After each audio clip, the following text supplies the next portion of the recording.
E aí pessoal, beleza? Como é que vocês estão? Hoje nós vamos encontrar o proprietário de uma Big Trail BMW. Ele vai contar pra gente a experiência dele com a moto, a real opinião do dono. Vamos lá, pessoal.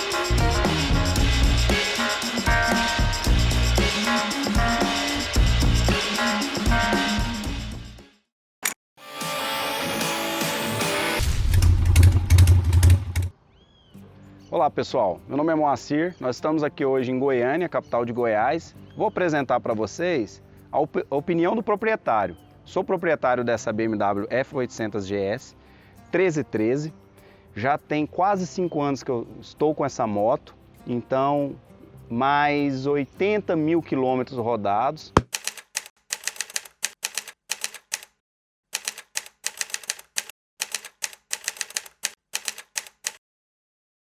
Vai ser um bate-papo aqui falando, não terá ficha técnica, é somente as impressões do dono. Adquiri essa moto em 2017, antes dela eu tinha uma Shinerai 150 e usava na cidade para ir para o trabalho, para casa. Não cheguei a ter experiência com ela em rodovia, mas peguei muito gosto pela pilotagem, mesmo nesses trajetos curtos e dentro da cidade. Então resolvi comprar uma moto maior para viajar, pegar a estrada.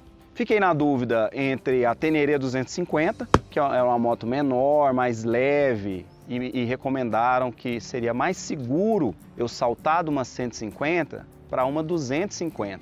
Só que aí eu fui mais ousado e cabia no orçamento, comprei essa que já tinha 4 anos de uso, mas apenas 10 mil quilômetros rodados. Já comprei numa sexta-feira, já peguei a estrada com ela, porque na época eu morava em Redenção, Pará. Peguei essa moto e fui de Goiânia para Redenção. No primeiro dia rodei 850 quilômetros, foi bem tenso, porque peguei a BR-153, trânsito intenso. Eu fiz o que não era recomendado, né, para um principiante. No outro dia terminei o restante da viagem, que foi num total de quase 1.200 quilômetros. Tive um problema de dor na lombar. Acho que devido à tensão, à falta de costume, preparo físico, até pensei em vender a moto, achei que isso não era para mim. E depois fiz uma viagem de Redenção para Palmas, no Tocantins. Rodei ali uns 430 quilômetros, me senti mais confortável, o trajeto era mais adequado para minha experiência. E 2 meses depois da compra, já em novembro de 2017, eu decido fazer uma viagem mais longa, saindo do Pará, passando por Goiânia, passando por Barreiras na Bahia, indo até a Chapada Diamantina, depois a Chapada Diamantina, Morro de São Paulo, Itacaré, retornando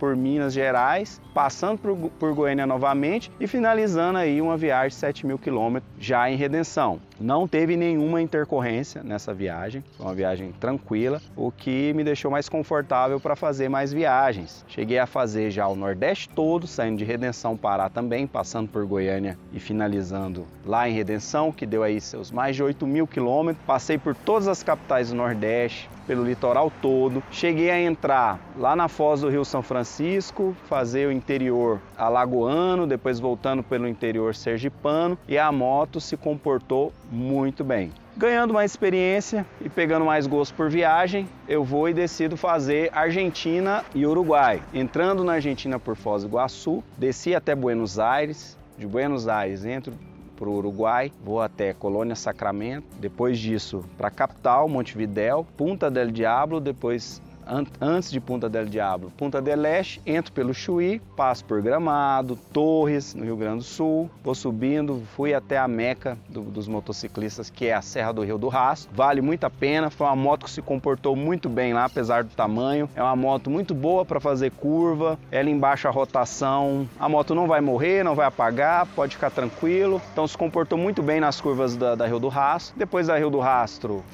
passei pela Corvo Branco e tive a oportunidade de fazer a Rasta Serpente, que são 1.400 curvas de Curitiba até Capão Bonito, interior de São Paulo. Foi muito bacana, a moto também se comportou muito bem, essas viagens todas. Eu tive uma viagem que foi com garupa, a minha esposa, Essa já foi mais recente, foi em outubro do ano passado. Também saí lá de Redenção, Pará, e a gente fez São Paulo, todo o litoral, Rio de Janeiro, Espírito Santo e Bahia. Nessa viagem eu já tive uma intercorrência que foi questão de não ter dado a manutenção na suspensão dianteira. O óleo estava velho. O que aconteceu? Estourou o retentor, melou ali a bengala tal, mas deu para seguir viagem, não precisei chamar o guincho. Nessa mesma viagem tive outro problema que foi bolha de ar no sistema de óleo do freio traseiro. Foi fácil de resolver, ou seja, a moto saiu, chegou andando. É uma moto já com 9 anos de idade. Em abril do ano que vem essa moto vai fazer 10 anos de fabricação. Aproveitando esse gancho, falo para vocês agora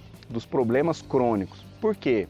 Já passou a parte aqui de ficar elogiando e tal. Agora é a opinião de quem andou quase 80 mil quilômetros nessa moto por quase 5 anos. Isso aqui não é uma opinião, um review de concessionária, que a pessoa vai lá, pega a moto novinha e anda 200 quilômetros depois dá as impressões. E eu acho que qualquer moto que você vá comprar, seja uma F800 GS ou qualquer outra, você precisa saber quais são os problemas crônicos dela.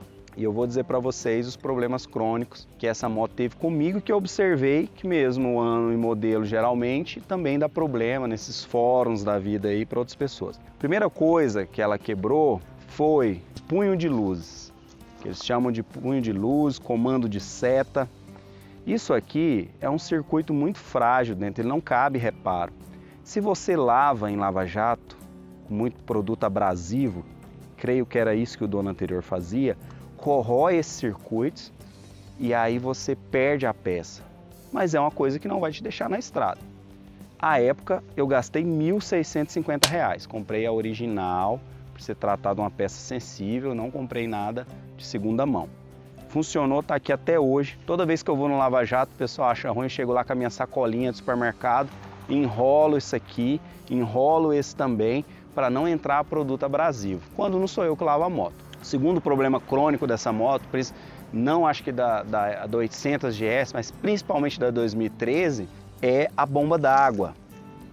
A bomba d'água, essa 2013, ela tinha uma falha que ela ficava merejando, soltando uma mistura de água com óleo. Não é nada que vai te deixar na pista, é um problema que não trava o sistema de arrefecimento, é uma coisa tranquila. Eu, por preciosismo, troquei. Eu paguei R$ 1.100 na peça original, na BMW, valeu a pena, resolveu, nunca mais deu problema. Já está aqui essa bomba d'água nova, mais de 2 anos, já está chegando uns 3 anos. Outro problema crônico dessa moto que pode aparecer e que chateia bastante os donos é o sistema de alimentação. Você pode ter falha nela, está em alta rotação, acima de 100 km por hora, ela pode começar a cortar a alimentação. Isso até é arriscado, né? Pode vir provocar acidentes. Então, apareceu o service aqui no painel e se tiver bomba de combustível, você tem até uma alternativa interessante que eu já usei e funcionou, que é o quê? Para começar, a BMW não troca só o refil, não existe isso para eles trocam o conjunto todo da bomba. Então, eu fiz e funcionou e outros proprietários já fizeram e disseram que funcionou, trocou o refil só da bomba, colocou o refil do Gol Flex 1.0 Bosch, que precisa ser a mesma pressão. Resolveu, tá aqui até hoje. Outra coisa que pode estar ligada à falha de alimentação é uma coisa simples, o pessoal esquece de fazer, trocar as velas da moto. Isso dá também falha na alimentação. E por último, tem um sensor de posição de borboleta que ele pode falhar. E essa falha, ela não dá log de sistema. Você leva na BMW, eles vão passar o computador e vão falar que não tem nada. Porque geralmente, apesar de ser um sensor, é um problema numa molinha. A solução que você tem é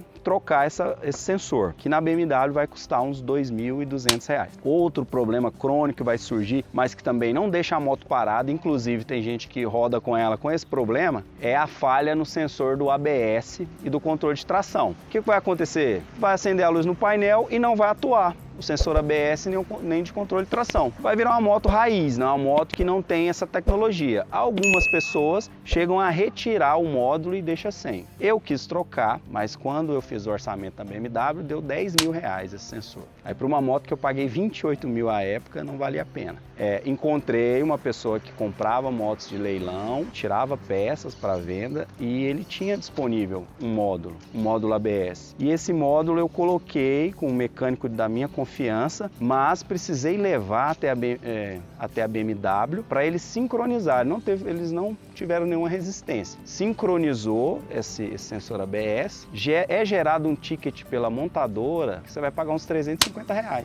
E está funcionando até hoje. Fiz uma viagem longa, São Paulo, Rio de Janeiro, Espírito Santo e Bahia com a minha esposa. A moto foi e voltou. Hoje temos essas falhas que eu relatei e troquei. Hoje a moto está simplesmente com tudo funcionando. E voltando ao assunto de viagens longas, o que eu diria? Muita gente fica preocupada de pegar a estrada. Ah, mas eu vou ficar no trecho, às vezes viajar sozinho. Todas essas viagens que eu contei eu fiz sozinho, não tinha nem garupa e nem nenhum companheiro em outra moto. Então as pessoas ficam preocupadas, quem quer viajar sozinho, da moto dar esses perrengues e parar na estrada. Mas todos esses problemas crônicos que eu falei aqui, nenhum era a situação de você ter que chamar alguém. E de todo modo, numa viagem longa, você precisa ter alguns cuidados, que eu acho que também não é só com essa moto, mas com todo tipo de moto, para quem quer fazer viagem longa, você tem que checar o básico. Pneu tá ok para uma viagem longa, tá novinho. Relação, trocou o óleo, trocou o filtro, trocou as pastilhas de freio, a bateria tá nova. Muito difícil você ter problema numa viagem assim. Você sai com esses itens todos checados e ok. Com certeza você vai aproveitar. Eu não tenho experiência com outras motos, mas com essa aqui, para quem quer viajar, fazer uma viagem longa, é uma boa aquisição. Inclusive, essas mais antigas estão com preço mais em conta. Quase 10 anos de uso, é totalmente confiável. Estou com uma viagem longa programada e pretendo viajar aí com ela. Te falo até que o brasileiro que tem essa coisa mais de trocar de moto, né? Na Europa, você tem pessoas que têm motos assim ou de outras marcas que vai ter ali 200 mil quilômetros rodados e essas pessoas vão viajar com orgulho. Então essa é uma moto que eu não pretendo vender, pelo menos por hora, e quero ser uma desses pilotos aí, desses motociclistas que vai rodar com ela até uns 200 mil quilômetros. Aí eu vou dar mais opinião de novo para vocês, como que essa moto se comportou dos 100 mil para os 200 mil quilômetros. Beleza, pessoal?